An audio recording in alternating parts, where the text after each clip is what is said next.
ఊరికి దూరంగా చిచ్చుకాకి. పక్షుల గ్రామంలో ఆ రోజు ఉదయం ప్రశాంతంగా లేదు. ఎందుకంటే చిచ్చుకాకి పొద్దున్నే తన గొంతుకు పని చెప్పింది.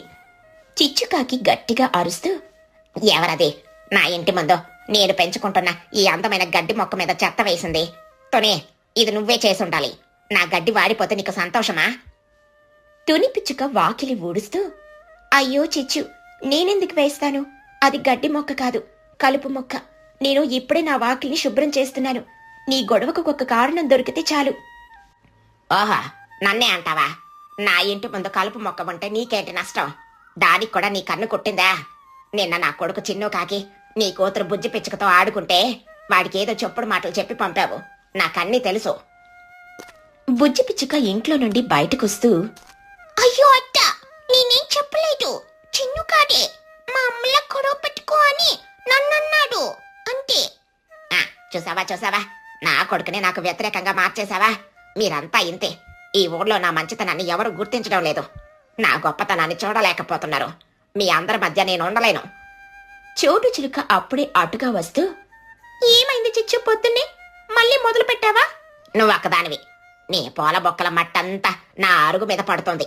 మీ అందరితో నాకు విసుగొచ్చింది. నేనిక ఈ ఊర్లో ఉండను. నేను నా కొడుకు ఊరికి దూరంగా ప్రశాంతంగా బ్రతుకుతాం. మీ ముఖాలు చూడను. అమ్మయ్యా. తుని పిచ్చుక విసుగ్గా, ఓహో, భలే మంచి నిర్ణయం. ఎప్పుడు వెళ్తున్నావు? మేమేమైనా సాయం చెయ్యాలా సామాన్లు సర్దడానికి? చిచ్చుకాకి కోపంగా, నన్ను వెక్కిరిస్తావా? నేను నిజంగానే వెళ్తున్నాను. నా కొడుకు చిన్ను. ఒరేయ్ చిన్నుగా, లోపలేం చేస్తున్నావురా? మన సామాన్లు సర్దు. మనం ఈ అసూయ పరుల ఊరి నుండి కొండ అవతలికి నా సొంత ప్రపంచానికి వెళ్ళిపోతున్నాం. పదండి. చిచ్చుకాకి ఆ రోజే తన సామాన్లను మూటగట్టుకుని చిన్నుకాకిని లాక్కొని ఊరి చివరున్న కొండ అవతలికి వెళ్ళిపోయింది. ఊరి పక్షులన్నీ హమ్మయ్య, కొన్నాళ్లపాటు ప్రశాంతంగా ఉండొచ్చు అని అనుకున్నాయి. చిచ్చుకాకి కొండ అవతల ఒక పెద్ద చెట్టు మీద ఎవరూ లేని చోట ఒక చిన్న గూడు కట్టుకుంది. చిన్నుకాకి భయంగా, అమ్మో, ఇక్కడంతా చీకటిగా ఉంది, ఒక భయంగా ఉంది. బుజ్జి పన్ను ఎవరూ లేరు. మనం తిరిగి ఊర్లోకి వెళ్ళిపోదామమ్మా, ప్లీజ్. చిచ్చుకాకి గర్వంగా, చీ నార్మల్, భయమా? అసలైన స్వేచ్ఛ అంటే ఇదే. చూడు ఎంత ప్రశాంతంగా ఉందో. పొద్దున్నే లేచే ఆ తుని ముఖం చూడక్కర్లేదు. ఆ చోటు గొడవ వినక్కర్లేదు. ఆ మహీగ్రద్ద తీర్పులు భరించక్కర్లేదు. అమ్మయ్యా, ఇప్పుడు నా ఇష్టం. నేను ఈ అడవికి రానిని. నువ్వు పడుకో. మొదటి రోజు చిచ్చుకాకి చాలా ఆనందంగా గడిచింది. ఆహా, ఎంత ప్రశాంతత అని అనుకుంది. రెండో రోజు ఉదయం లేచింది. అంతా నిశ్శబ్దం. చిచ్చుకాకి ఆవలిస్తూ, అబ్బా, ఎంత నిశ్శబ్దంగా ఉందో. టైం ఎంత అయిందో కూడా తెలియడం లేదు. ఆతోనే పొద్దున్నే రోకలి దంపుడు శబ్దం ఉంటే గాని నాకు నిద్ర లేచేదాన్నే కాదు. ఛీ, దాని గురించి ఇప్పుడెందుకో. అమ్మా, ఆకలిస్తుంది. ఆగ్రా, ఎక్కడ ఏమైనా పళ్ళుంటాయేమో చూద్దాం అని గొనుక్కుంటూ ఊర్లో అయితే ఈ పాటకి సంతలో మహీగ్రద్ద కొట్టు దగ్గర గొడవ పడుతూ ఏదో ఒకటి కొనేదాన్ని. మూడో రోజు వచ్చింది. చిచ్చుకాకి ఒంటరిగా ఉండి ఉండి ఏం చెయ్యాలో తోచడం లేదు. ఒరే చిన్నగా, నాతో కాసేపు మాట్లాడరా. ఏం కావాలమ్మా? నిన్నటి నుండి కబుర్లు చెప్పి నా నోరు నొప్పి పడుతుంది. అంతేనా? సరేలే, నాతో గొడవ పెట్టుకో. అమ్మా, నువ్వు సోమరిపోతువి అని తిట్టు. ఏదో ఒకటి చెయ్యి. అమ్మో, నిన్ను తిడితే నువ్వు కొడతావు. నా వల్ల కాదు. చిచ్చుకాకి తనలో తాను, అబ్బా, బోర్ కొడుతోంది, భయంకరంగా బోర్ కొడుతోంది. ఏ నిశ్శబ్దం నా వల్ల కావడం లేదు. ఆ తుని ఇప్పుడు ఏం వంట చేస్తుందో ఏంటో. ఆ బుజ్జి ఏ కథ కోసం ఏడుస్తుందో. ఆ చోటు ఏ మొక్కకు నీళ్లు పోస్తుందో. వాళ్ళందరూ నా గురించి ఏమనుకుంటున్నారో. నన్ను మర్చిపోయి హాయిగా ఉన్నారా? చిచి, వాళ్ళు నన్ను మర్చిపోకూడదు. ఇంతలో పక్షుల గ్రామంలో ఆ రోజు ఉదయం తుని పిచ్చుక వాకిలి ఊడుస్తోంది. అంతా నిశ్శబ్దంగా ఉంది. బుజ్జి పిచ్చుక ముఖం ముడుచుకుని, అమ్మా, నాకు అస్సలు బాగోలేదు. చదువుకోడానికి కూడా ఆసక్తి రావటం లేదు. ఏమైంది తల్లి? ఒంట్లో బాగాలేదా? నీకిష్టమైన తేనె రొట్టి చేశాను, తిను. వద్దు, నాకేం వద్దు. ఎందుకో తెలుసా? ఈరోజు ఈ టైంకి చిచ్చు అట్టొచ్చి, ఏ తుని, నీ కూతురు ఇంకా బద్ధకంగా పడుకుంటా అని అరిచేది. ఆ అరుపు వింటే కాని నాకు నిద్ర లేవాలనిపించేది కాదు. ఇప్పుడు ఆ అరుపు లేదు. అంత ఖాళీగా ఉండమ్మా. తుని పిచ్చుక ఆశ్చర్యంగా, అవునే బుజ్జి, నువ్వు చెప్పే వరకు నేను ఇది గమనించలేదు. పొద్దున్నే లేచి గొడవ పడ్డానికి చిచ్చు లేకపోతే రోజు మొదలైనట్టే లేదు. ఎంత ప్రశాంతంగా ఉన్నా ఏదో వెలితిగా ఉంది. అప్పుడే చోటు చిలుక వచ్చింది. తుని, నీళ్లు కావాలా? నా పూల మొక్కలు చూడు, ఎందుకు వాడిపోయినట్టున్నాయి. ఎందుకు చోటు, రోజు నీళ్లు పోస్తున్నావు కదా. చోటు చిలుక విచారంగా, పోస్తున్నాను తుని, కానీ ఏ చోటు, నీ నీళ్లు నా గోడ మీద పడుతున్నాయి అని అరిచే చిచ్చు లేదు. ఆ అరుపు వినకపోతే ఈ మొక్కలకు కూడా నచ్చడం లేదేమో. నిజం చెప్పాలంటే నాకు చిచ్చు గొడవ గుర్తుకొస్తుంది. ఇద్దరూ నవ్వుకున్నారు. ఈ మాటలన్నీ సంతకు వెళ్తున్న మహీగ్రద్ద గారు కూడా విన్నారు. మహీగ్రద్ద నవ్వుతూ, ఆ ఏంటి మీరిద్దరూ చిచ్చు గొడవడం మిస్ అవుతున్నారా? నాకు తెలుసు, ఆ కాకి ఎంత గొడవ పెట్టినా మన ఊర్లో అది కూడా ఒక భాగం. అది లేకపోతే మన ఊరికి కల లేదు. పాపం ఆ కొండవతల ఒంటరిగా ఎలా ఉందో ఏంటో. ఆ చిన్నుగాడి ముఖం కూడా వాడిపోయింది. అవును మహిగారు, నాకేదో బాధగా ఉంది. మనం వెళ్ళి ఒక్కసారి చూసొద్దామా? అది మనల్ని తిట్టినా పర్లేదు, మనం పలకరించి వద్దాం. అవునమ్మా, పదండి. నా స్నేహితుడు చిన్నోని కూడా చూడొచ్చు. చిచ్చు అట్టు కోసం నేను ఈ తేనె రొట్టె తీసుకెళ్తాను. అందరూ కలిసి చిచ్చుకాకిని చూడ్డానికి కొండవతలికి బయలుదేరారు. ఇక్కడ చిచ్చుకాకి నిరాశగా కూర్చునుంది. చిచ్చుకాకి ఏడుస్తూ, చూసావా చిన్నగా, 3 రోజులైనా ఒక్కరూ మనల్ని వెతుక్కుంటూ రాలేదు. ఆ తుని గాని ఆ చోటు గాని నేను లేకపోతే వాళ్ళు చాలా సంతోషంగా ఉన్నారన్నమాట. నాతో ఎవరికీ ప్రేమ లేదు. ఆమె అలా ఏడుస్తూ ఉండగానే దూరం నుండి మాటలు వినిపించాయి. చిచ్చు అట్ట, చిచ్చు అట్ట, ఎక్కడున్నావు? చిచ్చు, మేం వచ్చాం నీతో గొడవ పెట్టుకోవడానికి. చిచ్చుకాకి తన చెవులను తానే నమ్మలేకపోయింది. గబగబా కన్నీళ్లు తుడుచుకుని చెట్టు మీద నుండి కిందకు చూసింది. తుని, బుజ్జి, చోటు, మహి అందరూ తన గూడు కింద నిలబడి నవ్వుతున్నారు. చిచ్చుకాకి గర్వం నటిస్తూ, ఎందుకొచ్చారు? నన్ను ప్రశాంతంగా ఉండనివరా? నేనిక్కడ అడవికి రానిలా బ్రతుకుతున్నాను, వెళ్ళిపోండి. ఆపు చిచ్చు నీ నాటకాలు. నువ్వు లేక ఊరంతా బోరు కొడుతోంది. తుని పిచ్చుక ఎవరితో గొడవ పడాలో తెలియక తెగ బాధపడిపోతోంది. తుని పిచ్చుక నవ్వుతూ, అవును చిచ్చు, నువ్వు లేకపోతే నా వంట కూడా రుచిగా ఉండడం లేదు. నీ తిట్లు వింటే కాని నాకు తృప్తిగా ఉండదు. పద ఇంటికొచ్చాయి. అవునట్ట, ఇదిగో నీకోసం తేనె రొట్టె తెచ్చాను, కానీ ఊరికొస్తేనే ఇస్తాను. చిచ్చుకాకి ఆనందంతో ఏం మాట్లాడాలో అర్థం కాలేదు. గట్టిగా ఏడవడం మొదలుపెట్టింది. చిచ్చుకాకి ఏడుస్తూ, నన్ను క్షమించండి, నేను ఒంటరిగా ఉండలేను. నాకు చాలా భయంగా ఉంది. ఈ నిశ్శబ్దం నా వల్ల కాదు.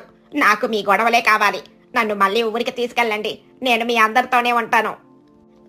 పద చిచ్చు, నువ్వెక్కడికి వెళ్ళలేవులే. నీ స్థానం మా మధ్యలోనే.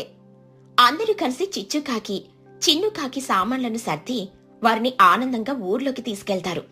చిచ్చుకాకి దారిలో నడుస్తూ, సరే తుని, వస్తున్నాను. కానీ నువ్వు పొద్దున్నే ఆ రోకలి దంపుడు కొంచెం తగ్గించే. నా నిద్ర పాడు చేయకో, సరేనా? ఆ మాటకు అందరూ గట్టిగా నవ్వేశారు. చిచ్చుకాకి గొడవ మళ్లీ మొదలైనందుకు ఊరంతా సంతోషించింది. పక్షుల గ్రామంలో కార్తీక మాసం శోభ వచ్చేసింది. చల్లటి గాలులు, మంచు పొగలు, తెల్లవారుజామునే వినిపించే భక్తి పాటలతో ఊరంతా ఒక రకమైన ప్రశాంతత నెలకొంది. అందరికంటే ముందుగా తుని పిచ్చుక నిద్రలేచింది. చల్లటి నీళ్లతో స్నానం చేసి తులసి కోట ముందు అందంగా దీపాలు వెలిగించింది. ఆ రోజు సాయంత్రం ఊరి అరుగు మీద పక్షులన్నీ సమావేశమయ్యాయి. ఊరి పెద్ద మహీగ్రద్ద గంభీరంగా తన గొంతు సవరించుకుంది. వినండి పక్షులారా, పవిత్రమైన కార్తీక మాసం వచ్చింది. ప్రతి ఏడులాగే ఈ ఆదివారం మనమందరం కలిసి ఊరి చివరున్న ఉసిరి చెట్ల తోటలో వన భోజనాలు ఏర్పాటు చేసుకుందాం. ఏమంటారు? ఆ మాట వినగానే పక్షులన్నీ చప్పట్లతో తమ సంతోషాన్ని తెలిపాయి. చాలా మంచి ఆలోచన మహీగారు. ఎప్పుడూ ఇంట్లోనే తిని తిని విసుకొస్తుంది. అలా అందరం కలిసి ప్రకృతి మధ్యలో తింటే ఆ రుచే వేరు. అవును చోటు, వనభోజనం అంటేనే అందరం కలిసి వండుకుని పంచుకుని తినడం. ఆ దేవుడికి కూడా అదే ఇష్టం. మనం ఒక్కో కుటుంబం ఒక్కో వంటకం చేసుకుని వెళ్దాం. అప్పుడు అందరం అన్ని రకాల రుచులు చూడొచ్చు. ఈ మాటలన్నీ పక్కనే ఉండి ఏమీ పట్టనట్టు నటిస్తున్న చిచ్చుకాకి చెవిలో పడ్డాయి. వనభోజనాలు అనగానే దాని కళ్ళు మెరిశాయి. వంటకాలా, పంచుకోవడమా అని మనసులో ఒక దురాలోచన మొదలైంది. చిచ్చుకాకి తన మనసులో, ఆహా, ఇదే మంచి అవకాశం. వన భోజనం అంటే విందు భోజనం. నేనెందుకు కష్టపడి వంట చెయ్యాలి? ఈతోనే పిచ్చుక పులిహోర చేస్తుంది, చోటు చిలక బజ్జీలు చేస్తుంది, మహీగ్రద్ద పాయసం తెస్తుంది.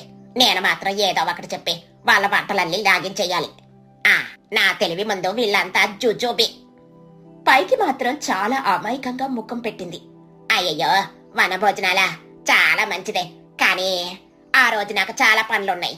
అయినా మీరందరూ ఎంతగా అడుగుతున్నారు కాబట్టి తప్పకుండా వస్తాను.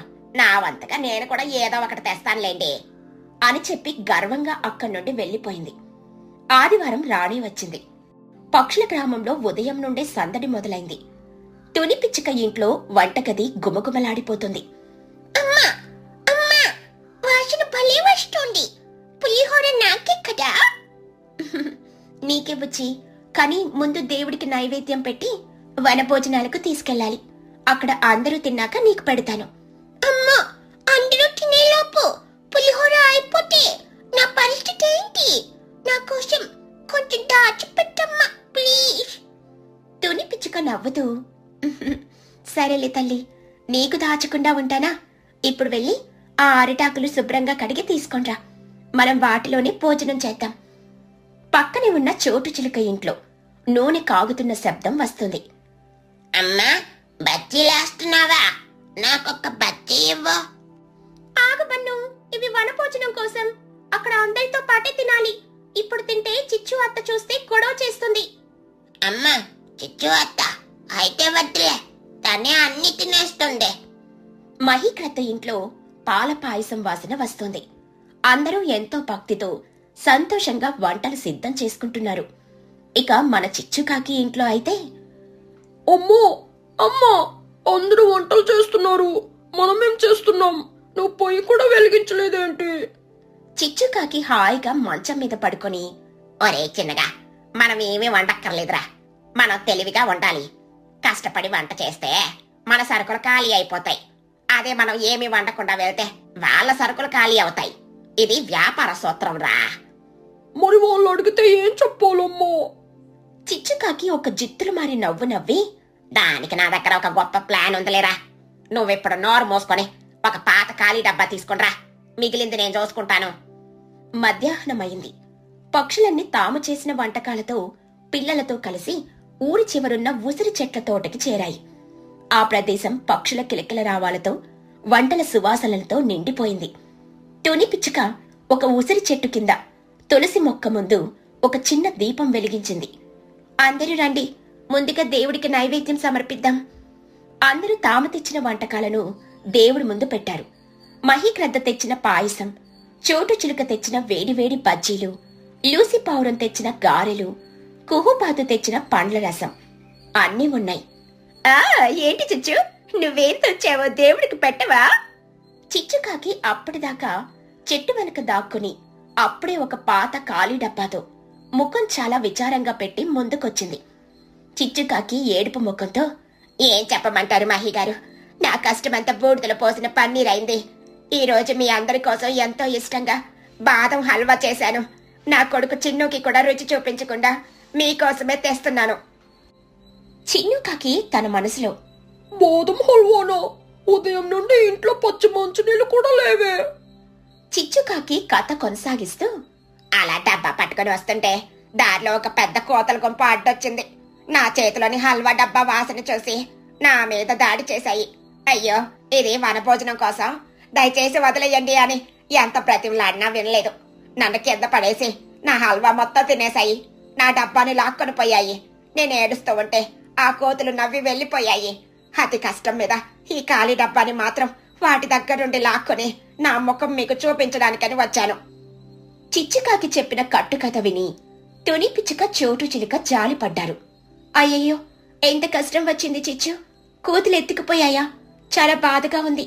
పోనీలే, నువ్వు సురక్షితంగా వచ్చావు, అదే 10,000. నువ్వేం బాధపడుకో, మేం తెచ్చినవి ఉన్నాయి కదా, అందరం పంచుకుందాం. చిచ్చుకాకి తన మనసులో, అమ్మయ్యా, నా ప్లాన్ సక్సెస్ అయింది, ఇప్పుడు హాయిగా తినొచ్చు. అందరూ అరిటాకులేసుకుని భోజనానికి కూర్చున్నారు. తుని పిచ్చుక అందరికీ తన పులిహోర వడ్డిస్తుంది. అప్పుడే చెట్టు మీద దాగుడు మూతలాడుకుంటున్న బుజ్జి పిచ్చుక, చిన్నుకాకి, బన్ను చిలుక కిందికి దిగి వచ్చారు. బుజ్జి పిచ్చుక పరిగెత్తుకుంటూ వచ్చి, అమ్మా, అందరూ ఒక్కసారిగా ఆగిపోయారు. చిచ్చుకాకి గుండాగినంత పనైంది. చిచ్చుకాకి కోపంగా, ఏయ్ బుజ్జి, ఏం బాగుతున్నావే? పెద్దల మధ్యలో నీకేం పని? లేదు, నువ్వు అబద్ధం చెప్తున్నావు. మేం చెట్టుపై నుంచి అంతా చూసాం. నువ్వు వట్టి చేతులతోనే వచ్చావు. ఆ ఖాళీ డబ్బా ఇక్కడ పొదల చాటున పడుంటే నువ్వే దాన్ని తీసుకుని దాని మీద మట్టి పూసి ఏడుస్తూ అందరి దగ్గరికి వచ్చావు. నిన్ను ఏ కోతులు కొట్టలేదు. బుజ్జి మాటలకు చిన్నుకాకి బన్ను చిలుక కూడా తల ఊపారు. అవును, మేం కూడా చూసాము అని అన్నారు. అందరూ ఒక్కసారిగా చిచ్చుకాకి వైపు చూశారు. చిచ్చుకాకి ఏం చెప్పాలో తెలియక ముఖం పసుపు పచ్చగా మారిపోయింది. చిచ్చుకాకి తడబడుతూ, అదే అదే పిల్లలు, మీరు సరిగ్గా చూడలేదు. ఆ కోతులు డబ్బాని అక్కడే పడేసి వెళ్ళిపోయాయి. నేను దాన్ని తీసుకొని వచ్చాను. మహిగ్రద్ద గట్టిగా నవ్వుతూ, హోసిని పిసినారి కాకి, నీ నాటకాలు మాకు తెలియవనుకుంటున్నావా? వనభోజనం అంటేనే పంచుకోవడం. నువ్వేమి తేకపోయినా మేమందరం నీకు సంతోషంగా పెడతాం. కానీ ఈ బాదం హల్వా, కోతుల దాడి కథలు అవసరమా చెప్పు? అవును చిచ్చు, నీ పిసినారితనం కోసం ఇంత పెద్ద కథ అల్లావా? కనీసం పిల్లలైనా నిజాయితీగా ఉన్నారు. చిచ్చుకాకి అవమానంగా సిగ్గుగా అనిపించింది. తలదించుకుంది. అప్పుడు తుని పిచ్చుక ఒక పెద్ద ఆకులో అన్ని వంటకాలు పెట్టి చిచ్చుకాకి దగ్గరికి వచ్చింది. తుని పిచ్చుక నవ్వుతూ, జరిగిందేదో జరిగిపోయిందిలే చిచ్చు, ఇప్పుడు కూడా అలిగి కూర్చుంటే ఎలా? ఇది కార్తీక మాసం, అందరం సంతోషంగా ఉండాలి. ఇదిగో నీకిష్టమైన బజ్జీలు, పాయసం కడుపు నిండా తిను. వచ్చే వనభోజనానికైనా కనీసం ఒక ఉప్పు బిల్లైనా తీసుకునిరా, సరేనా? తుని పిచ్చుక మంచితనానికి చిచ్చుకాకి కళ్ళల్లో నీళ్లు తిరిగాయి. చిచ్చుకాకి ఆకు అందుకుంటూ, నన్ను క్షమించుతనే, నా బుద్ధి బాగోలేదవా. సరే సరే, తిండి ముందు పెట్టుకొని గొడవ దేనికి? అందరూ భోజనాలు చెయ్యండి. పక్షులన్నీ మళ్లీ నవ్వుతూ భోజనాలు చేయడం మొదలుపెట్టాయి. చిచ్చుకాకి మాత్రం ఆ పులిహోర తింటూ మనసులో ఇలా అనుకుంది. అబ్బా, ఈ పులిహోర ఎంత రుచిగా ఉందో. ఈ తుని చేతిలో ఏదో మాయ ఉంది. నా అబద్ధం దొరికిపోయినా ఎంత మంచి భోజనం దొరికింది. వచ్చేసారి ఆ పిల్లలు చూడకుండా ఇంకా జాగ్రత్తగా నాటకం ఆడాలి. ఆమె బుద్ధి మారలేదని తెలిసినా ఆ క్షణంలో అందరూ కలిసి ఆ ఉసిరి చెట్ల కింద కార్తీక మాసం వనభోజనాన్ని ఆనందంగా ఆస్వాదించారు.